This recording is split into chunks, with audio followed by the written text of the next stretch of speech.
Hello viewers, আশা করি সবাই ভালো আছেন। তো বন্ধুরা, আজকের এই ভিডিওতে আমি আপনাদের খুবই গুরুত্বপূর্ণ একটা সেটিংসের বিষয়ে আলোচনা করব, যে সেটিংসটা আপনারা কিন্তু অনেকজনে অনেক দিন থেকে আমাকে ভিডিওর ডেসক্রিপশনে, ভিডিওর কমেন্ট বক্সে আমাকে কমেন্ট করছেন যে দাদা একটা ভিডিও বানাও, যে ভিডিওতে আমরা আমাদের পুরানো যে নাম্বারগুলো ডিলিট হয়ে গেছে সেই নাম্বারগুলো কখনো কি ফিরে আনতে পারবো, এবং সেই কলগুলার কিন্তু আমরা কল লিস্ট কীভাবে দেখতে পারবো। তো আজকে এই বিষয়গুলোর মধ্যে নিয়ে আমি একটা এই ভিডিওটা তৈরি করেছি। বন্ধুরা, শেষ পর্যন্ত দেখতে থাকুন। অর্থাৎ কল লিস্ট বলতে বোঝানো হয়েছে যে আপনার এই যে দেখুন, যেমন কল লিস্ট রয়েছে এখানে, কিন্তু আপনারা আমার কল লিস্টটাকে দেখতে পাচ্ছেন। এখান থেকে আমি কিন্তু যে নাম্বারে ফোন দিয়েছি বা অন্যান্য যে কোনো মানুষ আমার ফোনটা নিয়ে যে কোনো জায়গায় ফোন দিয়ে আবার আমার হাতে আমার মোবাইলটা দেওয়ার সময় সেই নাম্বারটা কেটে দিল। এখন কিন্তু আপনি সেই নাম্বারটাকে ফিরিয়ে আনতে পারবেন।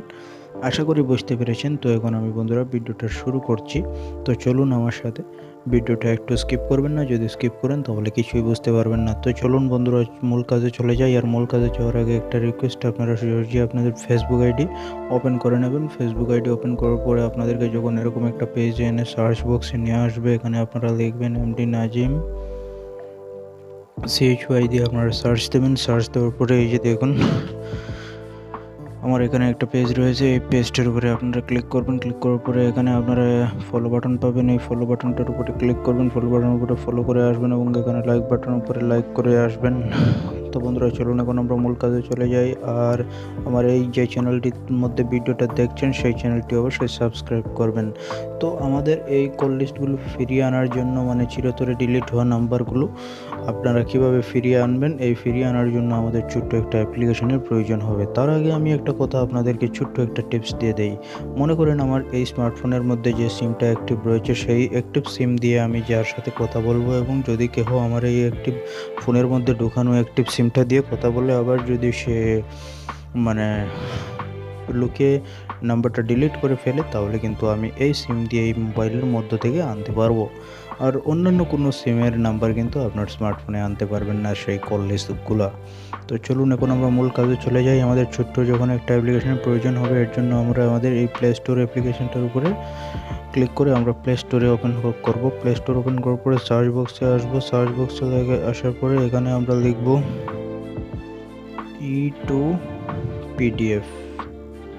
ই2PDF থেকে সার্চ দেব। সার্চ দেওয়ার পরে আমাদেরকে যখন এরকম একটা পেজে নিয়ে আসবে, এই যে দেখুন, সর্বপ্রথম আমাদের সামনে একটা অ্যাপ্লিকেশন চলে আসলে এই অ্যাপ্লিকেশনটা আমরা এখান থেকে কিন্তু ইনস্টল করতে হবে। এখানে আমার ক্ষেত্রে কিন্তু ওপেন দেখাচ্ছে, আপনাদের ক্ষেত্রে কিন্তু ইনস্টল দেখাবে। ইনস্টল করার পরে আপনারা যখন এই ওপেন বাটন চলে আসবে, ওপেনের উপরে আপনারা ক্লিক করবেন। ক্লিক করার পরে এখানে আপনার নাম্বার শো করবে, আপনি নাম্বারটা বসাবেন এবং সেই নাম্বারটা বসানোর পরে আপনি ওকেতে ক্লিক করবেন। ওকেতে ক্লিক করার পরে সেখানে একটা 6 সংখ্যার ওটিপি চলে আসবে। সেই ওটিপিটা বসানোর পরে আপনারকে যখন এভাবে সেই ওটিপিটা দেওয়ার পরে আপনার অ্যাকাউন্ট ভেরিফাই করে আপনাকে যখন এরকম একটা পেজে নিয়ে আসবে, এখানে একটা অপশন দেখতে পাচ্ছেন যে এখানে একটা অপশন দেখতে পাচ্ছেন যে PDF backup printable, take printable PDF backup. তো এখানে আমরা কিছু না করে আমরা এই যে ক্লিক টু কন্টিনিউ, এই কন্টিনিউ অপশানটার উপরে ক্লিক করে আমরা যখন এরকম একটা পেজে নিয়ে আসবে, তখন আমরা যে একটা অপশান দেখতে পাচ্ছেন যে জেনারেল কল লগ, এই জেনারেল কল লগ অপশানটার উপরে ক্লিক করবেন। ক্লিক করার পরে এখানে আপনাদের মূলত চারটা অপশানে নিয়ে আসবে। কল লগ ডিটেলস, এরপরে আছে গিয়ে অনলি ডায়ালড কলস, এরপরে আছে গিয়ে আমাদের অনলি রিসিভ কলস, এরপরে আছে গিয়ে আমাদের অনলি মিস কলস। তো আমি আপনাদেরকে অনলি ডায়াল কল, এই যে দেখুন অনলি ডায়াল কল অপশানটার উপরে ক্লিক করে শুধুমাত্র ডায়াল কল আমি দেখাবো। আপনারা চাইলে যে কোনো একটা অপশানের মধ্যে ক্লিক করে এখান থেকে কিন্তু আপনারা সিলেক্ট করে নিতে পারবেন। তো এখন কিন্তু আমাদের এই যে উপরে একটা ডেট দেখতে পাচ্ছেন যে লাস্ট প্রিভিয়াস যেটা ইয়ার রয়েছে, আর এটা হচ্ছে আমাদের যেটা কারেন্ট ইয়ার, কারেন্ট ডেট যেটা রয়েছে, সেই ডেটটা আমরা এখানে বসাবো। এখানে অটোমেটিক বসবে যে কারেন্ট ডেটটা, এবং যে প্রিভিয়াস ডেটটা থেকে শুরু করে যে কারেন্ট ডেট পর্যন্ত আমরা কল লগ দেখব, সেটার জন্য আমরা প্রিভিয়াস ইয়ার এখান থেকে অবশ্যই আমরা চেঞ্জ করে নিতে হবে। তো আমি প্রিভিয়াস ডেটের উপরে ক্লিক করলাম। ক্লিক করার পরে আমি সাপোজ সেপ্টেম্বর 1 থেকে আমি দেখব। তো আমি সেপ্টেম্বর 1 করে এই যে ডান বাটনে ক্লিক করে দিলাম।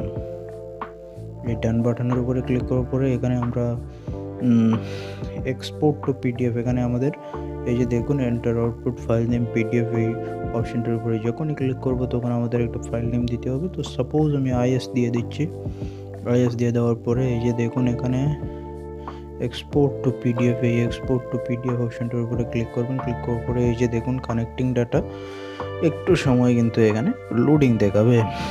লোডিং দেখানোর পরে কিন্তু আমাদের এটা কমপ্লিট হয়ে যাবে।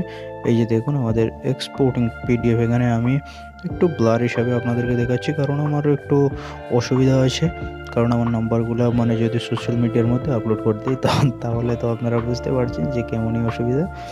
তো আমি এই যে দেখুন আপনারা কিন্তু একটু ব্লার হিসাবে দেখতে পাচ্ছেন যে আমার কল লিস্টটা চলে আসলো। সেই কল লিস্টের মধ্যে থেকে আপনি যে কোনো মনে করেন সাপোজ আপনি একটা কালপিট ধরছেন, সেই কালপিটটাকে কিন্তু এখান থেকে আপনি হাতে নাতে ধরতে পারবেন। মানে একদম কাঁচা ভাষায় বলে দিলাম।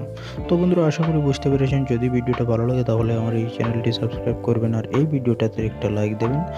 তো বন্ধুরা চলুন ভিডিওটা শেষ পর্যন্ত দেখার জন্য অসংখ্য ধন্যবাদ, আর দেখা হবে পরবর্তী কোনো ভিডিওতে।